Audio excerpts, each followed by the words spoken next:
Now, the vice chairman of the NERC, Musliu Oseni, said the increase will see the customers paying about 225 naira per kilowatt. That's for an hour from the current 66 naira. Speaking at a press conference in Abuja on Wednesday, Oseni said customers in Band A classification represent about 15% of the 12 million electricity consumers in the country. Now, joining me on the program to shed more light on this is Femi Falana, a senior advocate of Nigeria and, of course, a human rights lawyer. Thank you so much for joining me on the conversation, Femi Falana. Thank you. All right. Now, let me start off with... Delighted to be here. All right, great. Glad to have you, sir. Now, let me start off with a recent interview you had on this particular subject matter where you actually said subsidy is, that's electricity subsidy. You described it as non-existent and alleged that the government is trying to actually raise funds for cash-strapped electricity distribution companies, talking about the discos. And you further said that you would take the matter to court. What's the update on that? Well, the government predicated the increase, the insensitive increase on two grounds. One, that the government can no longer pay 3 trillion by way of subsidy per annum. I have challenged the claim by saying that by March 2022, the then Minister of Finance, Mrs. Zainab Ahmed, informed the whole world, including the IMF and World Bank, that the government had quietly ended subsidy in the electricity sector. The second ground is that government says we're increasing the tariff for those who are enjoying electricity to the tune of 20 hours per day. And the government then, threatened to deal ruthlessly with discos that are not able to guarantee or to supply a 20-hour electricity.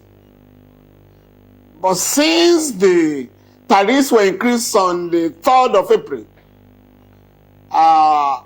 what we have seen is that the discos are now apologizing that we have power outage, we have problem with national grid, hence we are unable to supply a minimum of 20-hour, electricity per day to customers in Band A. So Nigerians have been deceived. And since I made the point that the federal government had ended subsidy in the electricity sector, I've not been challenged by the government. You have not been challenged? So I've written to the NERC, that's the National Electricity Regulatory Commission, indicating my wish to challenge the tariffs if they are not withdrawn. And I hope maybe after the holidays I will hear from the NERC, because this is what is required by the law. Okay, so if I'm to get you correctly, sir, you said the Electricity Act of 2023. I'm required to give a notice. Okay, so if I got you correctly, you said that no one has reached out to you from the NERC or the federal government concerning some of the concerns you raised. Hence, for now, you are still awaiting their response before you can proceed. No. They don't have to. If the government doesn't want to respond, it doesn't have to. But once the deadline expires, I'm going to court. When is the deadline? Well, I want to keep that to my chest for now. Okay. But another case has arisen. Okay. Another case has arisen. Okay. since the whole basis of the increase is that those in Band A are going to enjoy a minimum of 20 hours supply, power supply per day, and that is not realistic now. I may be dragging the discourse to court as well, and that is of immediate, that's with immediacy. So you are not just dragging the NERC and the federal government right now, you might also drag the discourse to court also. I'm going to challenge, with respect to National Electricity Regulatory Commission, I'm going to challenge the basis of the increase and the failure to comply with Section 116 of the Electricity Act, which requires a notice to all consumers and public hearing to justify the proposal to increase electricity tariffs. These provisions of the law were not complied with. So we're going to join issues with the commission. But with respect to the condition given to the discourse, for you to charge 225 naira per kilowatt, you must supply electricity for 20 hours a day minimum, and that is not being complied with now. That directive is being dishonored, and excuses are being given. All right, now let's look at the Electricity Act of 2023, for instance. The idea behind it is to provide a holistic integrated policy plan that recognizes all sources of generation, transmission, and distribution of electricity, including the integration of renewable energy into Nigeria's energy mix. Now, I remember back then when the minister actually addressed the press, he said some of the challenges that sector is facing is liquidity and pricing, and he also talked about infrastructure deficit. Hence, talking about liquidity, he talked about the availability of funds and and what not may. But what other avenues would you maybe have suggested, as an alternative to raising funds as against maybe raising or lifting the amount in terms of tariffs that Band A consumers, are paying?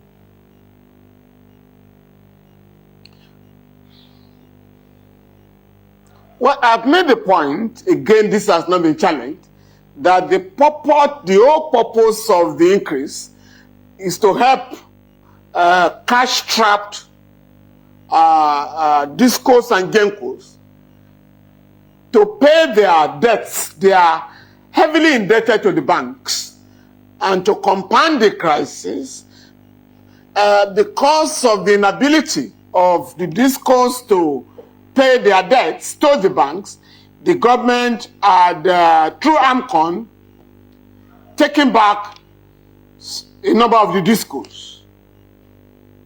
And unfortunately, AMCON has appointed receiver managers who are not really competent in the area of electricity generation, electricity distribution, to man the discos.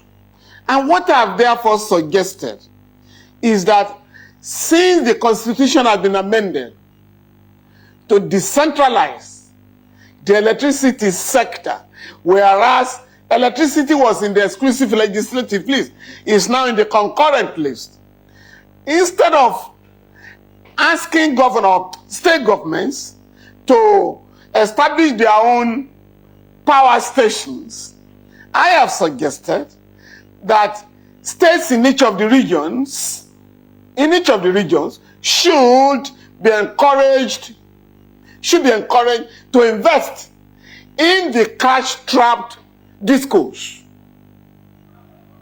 And the federal government is holding on to 40% of the shares in the electricity companies. The government will have to unbundle the shares and allow groups, workers, and others to invest in the sector. I mean, for instance, the law has provided that 10% of the shares should be reserved for workers in the industry. So Nigerians at home and abroad should be encouraged to invest in the electricity sector. But one thing the minister said during that press briefing is that investors seem to be running away because they cannot see some sort of ROI, particularly due to the infrastructural deficits there. He talked about the fact that some of the, facilities are outdated and might require some sort of intensive, capital to revive it. But it's a scare zone for investors. So, I mean, looking at your suggestion with what the minister is saying, how do you think a compromise can be reached?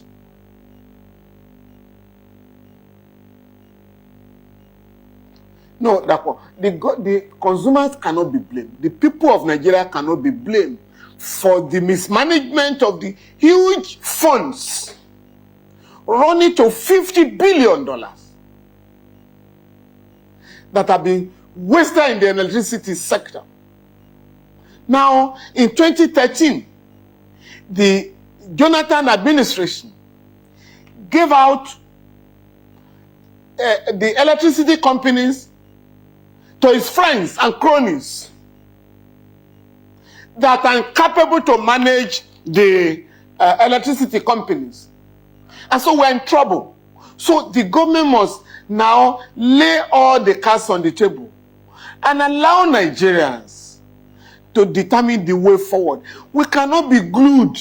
The country cannot restrict itself to hydro and gas electricity. We must talk of renewable energy.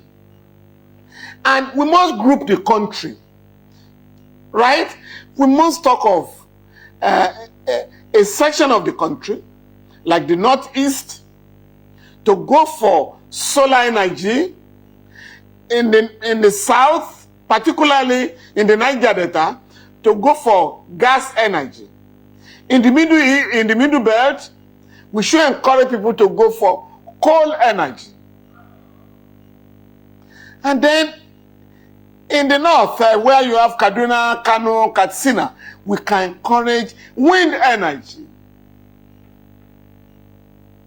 Then you have hydro energy around Niger State, Kogi, and some other parts of the North Central. But this business of trying to build pipelines to Maiduguri, to Sokoto, to Ibadan, everywhere, it's not going to work. The government will have to sit down with the state governments now. Now that you are empowered to generate electricity and distribute, can we work together so that the discos that are currently having difficulties in paying their debts, you are inviting the state government to come in instead of allowing them to begin to invest in electricity companies. For me, that is the way to go. Now, talking about state governments, let's... and this year, the government has earmarked 450 billion naira.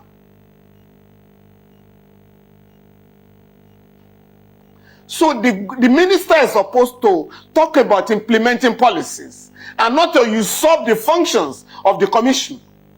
There's no provision in the law that allows the minister to announce electricity tariffs and be justifying them. That is the exclusive responsibility of the commission. And the commission must be allowed to carry out its function. And the law is saying you cannot increase electricity without efficiency in the supply. And that is why the president of the Nigerian Labour Congress, Comrade Joe Ajero, has said, Honorable Minister, don't talk about cost-reflective tariff. talk of service reflective service. I mean, tariff, so that we can justify the increase. All right. Now, you talked about state governments. Let's look at Abia State, for instance, and the, of course, feat it made concerning electricity with the activation of the electricity, gas plants that is currently running in the state. And of course, many residents in the state are giving the governor, some sort of accolade for that feat. Is there any form of takeaway, as regards that you feel in any way can be, replicated or emulated by other states?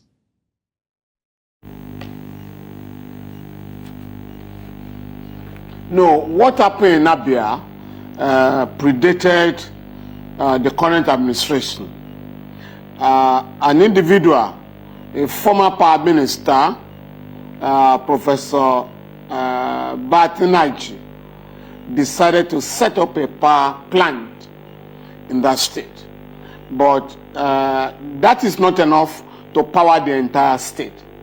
I have suggested that the state government will have to collaborate with Professor Naji to ensure that the power plant succeeds. Right now, it has a very limited area to cover.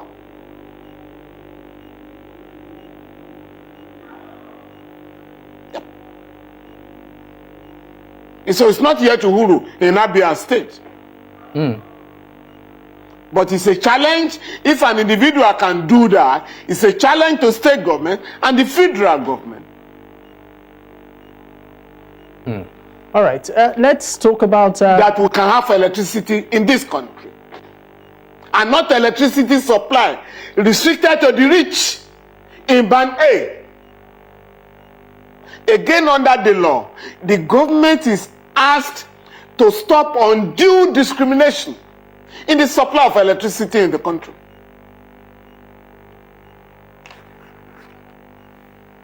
You said that under the law, I mean, the government shouldn't discriminate when it comes to supply of electricity. Please, would you like to expand on that?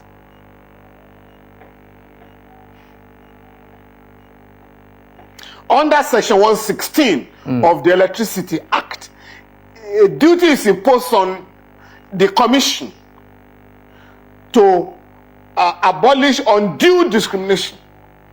And then under the Nigerian Constitution, there's no provision for this. In fact, the Constitution has prohibited discriminatory practices in the application of laws in Nigeria. So you can say those who live in highbrow areas in the country who have special dispensation when it comes to electricity supply because they can pay more than the poor. No, that is not permitted under the Nigerian Constitution and under the African Charter on Human and People's Rights. So that makes this entire process by the... So every Nigerian is entitled to uninterrupted supply of electricity for 24 hours. 24 hours. So does that make this entire process illegal? That's by the federal government? Be saying that, only 12 million people are entitled to enjoy electricity in our country. 12 million?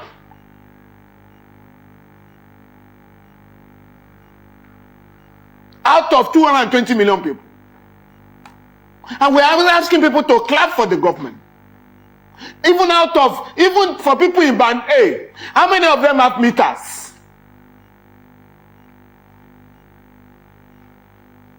And the court has also held that it is illegal to engage in what you call estimated billing. So how do I know what the amount of electricity consumed?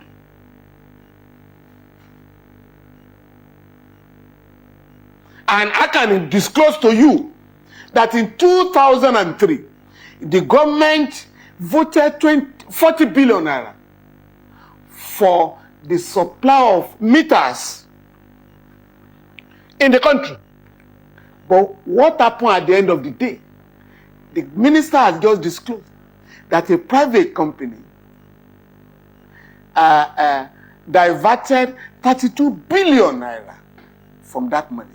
And that money has been in an account, in one account. So we must now, like I said, put all the cards on the table so that Nigerians can know where the problems are. But to say that you want to 3 million, we're going to save 3 trillion this year, it is not true, by way of subsidy. In January this year, the minister claimed that subsidy was 700 billion last year.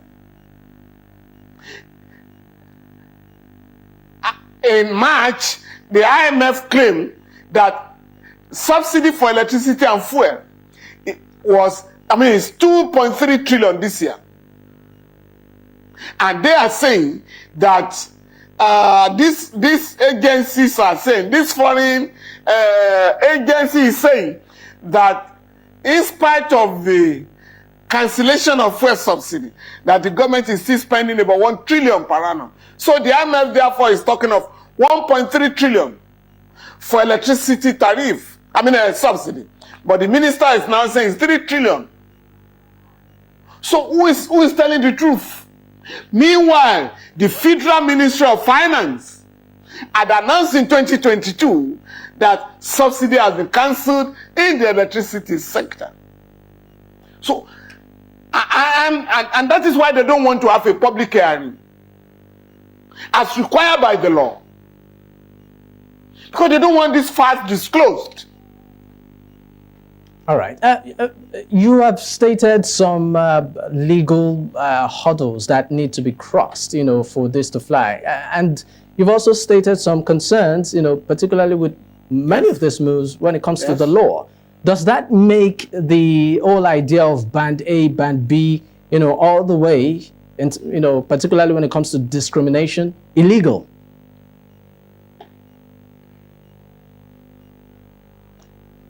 The classification is illegal, is discriminatory, is unacceptable under our law.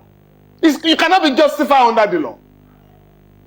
To say because I live in Ikeja, I have more rights than people who live in Agege or Mushi. No. No. And what is worse, what is even unacceptable, is that the people, if you look at those who are in category A, the areas covered are eyebrow areas in the country, not industrial estates, where electricity is badly needed.